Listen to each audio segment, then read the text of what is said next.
ಕೊಟ್ಟಿಲ್ಲ? ನಾನು ಗೊತ್ತಿಲ್ಲ, ಯಾರನ್ನ ಇದ್ಕೊಳ್ಳಿ, ನನಗೇನು, ನಾನು ಆ ಜಾತಿದು ಹೇಳಿಲ್ಲ, ಅವನು ಹೇಳಿರೋದು ಗೊತ್ತಾಗ್ಲಿ ಸದನಕ್ಕೆ ಅಂತ. ಕುರುಬರು ಬಂದ್ರು, ಒಕ್ಕಲಿಗರು ಬಂದ್ರು, ಅವನು ಯಾವ್ದೋ ಒಂದು ಗೊತ್ತಾಗ್ಬಿಡ್ಲಿ ಅಂತ ಅಷ್ಟೇ. ಇದರಲ್ಲಿ ಸರ್ಕಾರ ಒಂದು ಸರ್ಕಸ್ ಕಂಪನಿ ತರ ಕೆಲಸ ಮಾಡಬೇಕು. ಸರ್ಕಸ್ ಕಂಪನಿ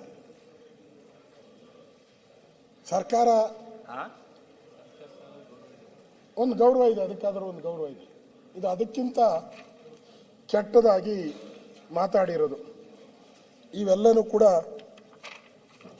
ಇದೆ.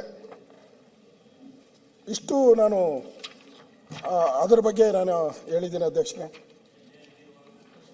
ಅವರು ಮತ್ತೆ ಮುಂದಕ್ಕೆ ಇನ್ನೂ ಜಾಸ್ತಿ ಇದೆ. ಲೈನ್ ಓದ್ತೀನಿ. ಎಣ್ಣೆ ಅಂಗಡಿಗೆ ಹೋಗ್ಬಿಟ್ರೆ ಇಂಥ 50 ವಿಡಿಯೋ ತರ್ಬೋದು. ಹೌದಾ? ಆಡಿಯೋ ವಿಡಿಯೋನು ತರ್ಬೋದು, ಆಡಿಯೋನು ತರ್ಬೋದು. ಮಾತಾಡ್ತಿರ್ತಾರೆ ಕುಡ್ದು. ಏನ್ ಮಾಡೋದು? ನಿಮ್ದು 2.5 ವರ್ಷ ಸರ್ಕಾರ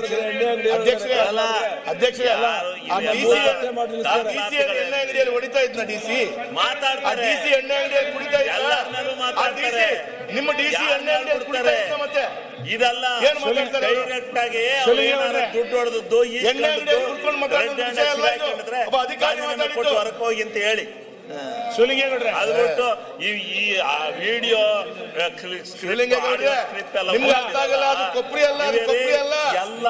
ಎಲ್ಲಾ ಕಾಲ ಎಲ್ಲಾ ಇದ್ರಲ್ಲೂ ಎಣ್ಣೆ ಅಂಗಡಿ ಹೋದ್ರೆ ಮಾತಾಡ್ತಲ್ಲ ಇದೆಲ್ಲ ಏನು ಇದು? ಇದೆಲ್ಲ ದಾಖಲಾತಿ. ನಾವೇನು ತಿಮ್ಮಾಪುರರು ಕಂತ ಇಸ್ಕೊತಿರೋದೆಲ್ಲ ಸಿಕ್ಕಿಬಿಡಿತೆ ಅಂತ ತಿಳ್ಕೊಂಡಿದ್ದು, ಸಿಕ್ಕಿಲ್ಲ. ಇವೆಲ್ಲ ಏನ್ ಡಾಕ್ಯುಮೆಂಟ್ ಎಲ್ಲ ಇವೆಲ್ಲ ನಡೀತಿರ್ತವೆ. ಅವನ ಹೆಸರು ಇವನೇ ಹೇಳ್ತಾನೆ, ಹೇಳ್ತಾನೆ, ಅವನ್ ತಕ್ಕೋದ್ರ ಹೇಳ್ತೀವಿ ಕೆಲ ಸಂದರ್ಭದಲ್ಲಿ. ಅಲ್ಲಿ ಹೋಗಪ್ಪ, ಅವ್ರ ಹತ್ರಕ್ಕೆ ಆಗತ್ತೆ, ನಮ್ಮ ಹತ್ರ ಹಾಕಲ್ಲ. ಅದಕ್ಕೆ ನೀವು ಇವೆಲ್ಲನೂ ಯಾವನ ಆಗದ ಮುಂದೆ ಮೆಟ್ಕೊಂಡು ಹೋಗ್ಬಿಟ್ರಿ. ಇವತ್ತೇನು ಸಾಮಾಜಿಕ ಜಾಲತಾಣ ಬಹಳ ಚೆನ್ನಾಗಿದೆ, ಎಲ್ಲಿ ಬೇಕಾದ್ರೂ ಯಾರು. ನಮ್ ಸರ್ಕಾರ ಇದ್ದಾಗ ಕೆಂಪಣ್ಣನ ಅರಸೀಕೆರೆ ಯಾವ ಎಣ್ಣೆಯಿಂದ ಕರ್ಕೊಂಡ್ ಬಂದಿದ್ರಿ ಹೇಳಿ? ಯಾವ ಎಣ್ಣೆ ಅಂಗಡಿಯಿಂದ ಕರ್ಕೊಂಡ್ ಬಂದಿದ್ರಿ? ಅವಾಗ ಕೆಂಪಣ್ಣ ಸರಿ ಇತ್ತು, ಅವಾಗ ಎಣ್ಣೆ ಅಂಗಡಿಯಿಂದ ಕೆಂಪಣ್ಣ ಬಂದಿರ್ಲಿಲ್ವಾ? ಈಗ ನಿಮಗೆ ಇದು ಯಾವ್ದೋ ಎಣ್ಣೆ ಅಂಗಡಿಯಿಂದ ಮಾಡಿಸಿದ್ದು ಅಂತ ಹೇಳ್ತೀರಾ? ಅಲ್ಲಲ್ಲ, ಇವು ಸಿಗ್ತವೆ ಅಂದೆ.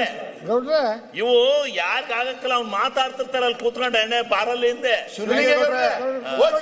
ಜಾಯಿಂಟ್ ಕಮಿಷನ್ ಡಿಸಿ ಎಣ್ಣೆ ಅಂಗಡಿ ಕೊಬ್ಬರಿ ಅಲ್ಲ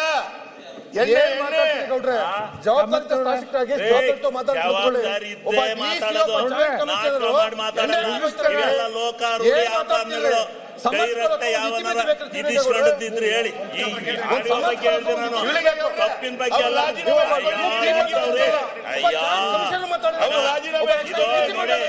ಆತ್ಮಸಾಕ್ಷಿನೂ ಬೇಕಾಗುತ್ತೆ.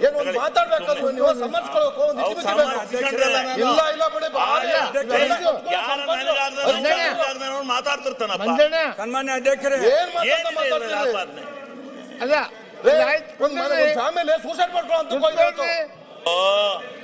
ಅಲ್ಲ, ನಿಂದೇನ ಕೇಸ್ ಗೊತ್ತಲ್ಲ ನನಗೆ. ನಾನು ಹೇಳಿದ್ದವ್ರು ಆಡಿಯೋಗಳನ್ನ